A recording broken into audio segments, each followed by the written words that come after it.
Welcome to the BrideLawyer Podcast, where fairy tales meet the fine print. We're Shari and Morgan. Two lawyers, two generations, and one mission: to make love and law work beautifully together. From I do to uh-oh, we're talking love, life, and legal lessons every couple should know. Because real happily ever afters aren't made with fairy dust. They're built on what really matters before and after I do. So let's meet the beast. So picture this. You found your dream photographer. You've been stalking them on Instagram for months. Every photo looks like it's been on the cover of Vogue. You can't even think about anyone else. You have to have him. You meet on Zoom. He's even dreamier in person. Promises you everything. Talks like a real artiste. I'm hearing harps, picturing little birds sewing your gown. Exactly. Total Cinderella moment. But then the contract arrives. And I'm like, wait a minute. Suddenly you realize you're reading something drafted by Maleficent's legal team? You're being a little too generous. I would have said Ursula. It had serious villain energy, pages of vague language, no delivery dates, and what you were actually getting wasn't even listed, just some mysterious gold package. If it's not in the contract, it's not enforceable. And trust me is not a legal term. It's a red flag. So here's the story. I fell in love with his work. Incredible eye, total editorial vibe. Not your typical wedding photographer. I just hoped you'd like him too. And I did. Beautiful work, but I remember thinking, no real website, and all the brides look like 6-foot supermodels. So true. But you still said, okay. Then we meet on Zoom, and he's charming, creative, funny. I was totally sold. Until the contract. Oh yeah. I open it and my lawyer brain starts twitching. I remember. No clear list of what you were getting. No timeline. And it didn't it say Maryland law for a New Jersey wedding? It actually said North Carolina, which was bizarre. Probably copy-pasted off the internet. Exactly. So I text him asking for a quick Zoom meeting to go over it. And when I asked what happens if he gets sick or the camera breaks, he goes, you either like my work or you don't. That's when he turned into a beast. Absolutely. And, it really went downhill from there. We get on Zoom. I tell him I'm an attorney, super polite, just saying a few provisions don't really make sense. He cuts me off. I don't like all this contract talk. You either love my work or you don't. Then poof, Zoom gone. A vendor who can't answer basic questions isn't professional. He's a liability. So true. To be honest with you, I was a little bummed at first, but we found someone else with clear terms and the photos were perfect. That's how you turn a beast into a happy ending.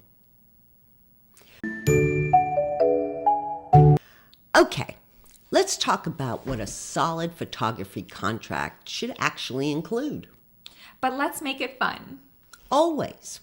We'll do this together. Perfect. Checklist time.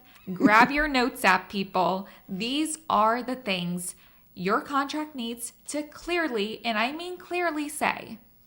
Number 1, delivery timeline. When do you get your photos? 30 days? 90? When Sleeping Beauty wakes? Number 2, backup plan. What if the photographer gets sick or their camera breaks? A pro will have a plan or a refund policy. Number 3, refund and cancellation terms. It's fine if they keep part of the deposit if you cancel, but not if they do. And pay by credit card. It gives you an extra layer of protection. Exactly. Never cash. Number 4, copyright and usage rights. Who actually owns those beautiful images? Can you just post them, edit them, share them? Can they use your photos for ads?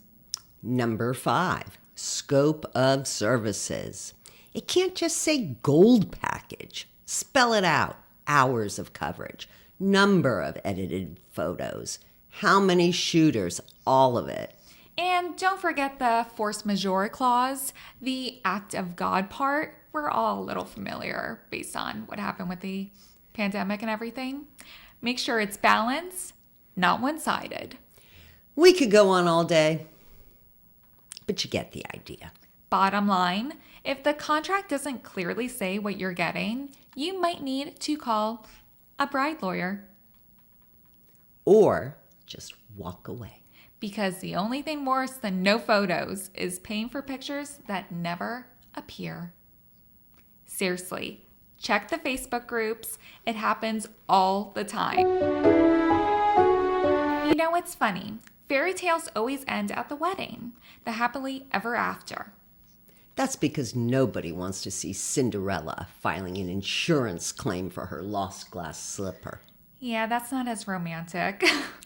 Or Snow White trying to get her venue deposit back because the dwarves spilled champagne all over it. Exactly. But that's real life. The wedding isn't the end. It's the prologue. Right.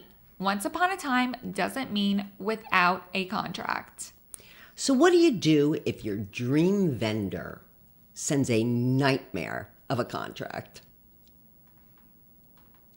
Step 1, read every word, especially if it's boring. Step 2, ask questions. What does it mean? Is perfectly professional question. Step 3, if you get defensive, that tells you everything you need to know. Step 4, make sure everything is clearly in writing. And be ready to walk away.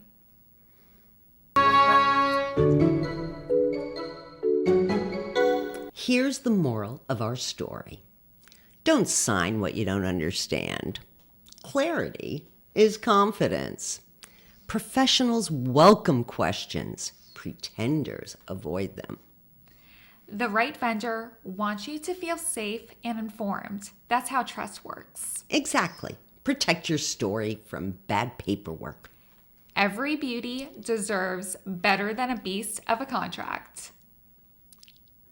Thanks for listening to the BrideLawyer Podcast, where fairy tales meet the fine print.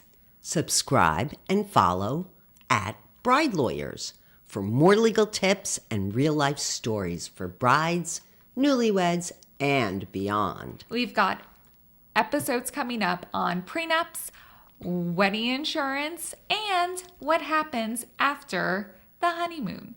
And remember, even Cinderella checked the clock. Because love is magic, but the law keeps it real.